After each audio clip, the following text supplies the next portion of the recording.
All right, hello, my name is Grace Schultz, and this is my presentation on leptospirosis. I thought this was very interesting since I'm trying to go into the veterinary field, and I always hear about the vaccines for dogs for leptospirosis, but I never really knew what it was. So it's a bacterial disease affecting both humans and animals caused by the genus Leptospira bacteria. There seem to be different species of Leptospira, which are seen more commonly in different species of animals. It's endemic in many warm tropical areas where there's heavy rainfall or flooding. It'll go into the kidneys of their host and they're shed through the urine. So then people or animals are then infected by either contact directly with the urine or by infected soil or water. So this is why it's more common when there's a lot of flooding in the area as well. And also because of that, they're most common in areas of like South and Southeast Asia, which happen to be areas where there's a lot of flooding as well. So I put up a little diagram of their life cycle. So rodents are common asymptomatic carriers of Leptospira. So then if they're eaten or they pass on the bacteria through their urine, soil, or water, this is how they pass it on to other animals and then eventually even humans sometimes. Um, the bacteria then enters the bloodstream. They eventually then make it to the renal tubules by the kidneys. And they'll colonize those, and this is also how they go on to be passed back through the urine. So in humans, they may have no symptoms, or they can come up in about 2 days to 4 weeks after they've been exposed.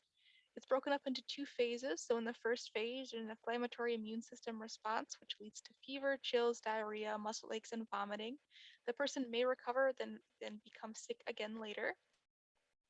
Whoop. Then in the second phase, you may see jaundice, pulmonary hemorrhaging, kidney failure, liver failure, and or meningitis.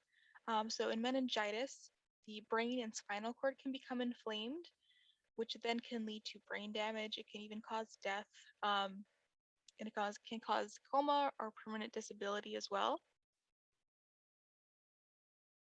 And then in animals, it can affect many different species. So just a few of them are cows, dogs, cats, horses, goats, pigs, and sea lions. There's many more. Some can be asymptomatic as well, but still spread it through their urine.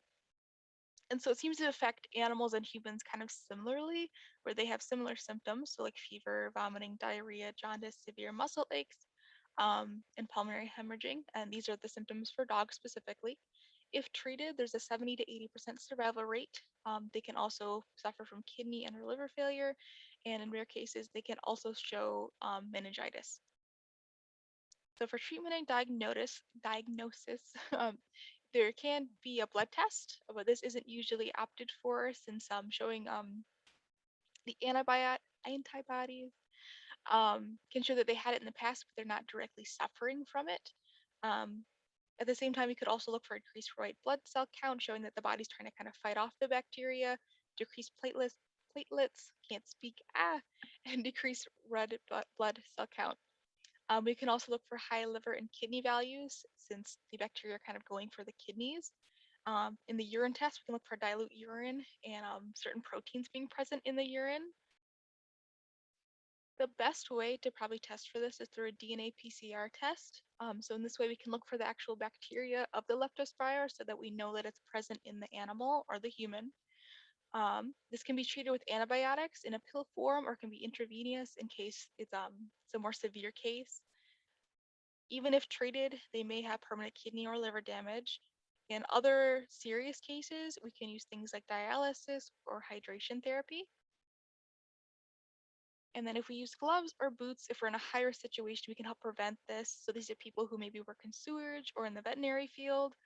We want to try to have like rodent pest control since they are one of the primary vectors or spreaders of leptospirosis. So we want to make sure they're under control so they're not getting to like, our dogs or our pets or even us. Um, Try to vaccinate against our pet dogs. Vaccination seems not to work against every strain of Leptospira. Um, this vaccine is also not considered one of the like core vaccines for dogs. Like rabies vaccine is considered a core vaccine for a dog. They seem to more recommend this if you're in a high risk area, like if you happen to live in like a tropical area or somewhere where there's a lot of flooding. This can often be confused for other diseases. So while people are trying to kind of figure out exactly what's affecting some person, it may take a little while for them to figure out what the right treatment plan is. So in this time, it can give them an opportunity to cause more damage to the person's body.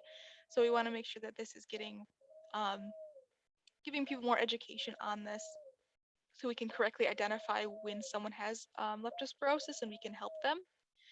Um, this can more greatly affect people in places where there's a lack of infrastructure in developing countries. Oop.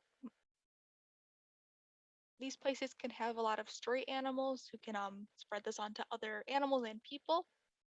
And then also tropical regions where it is warmer and there can be flooding, which is what leptospira kind of like to use to help them spread.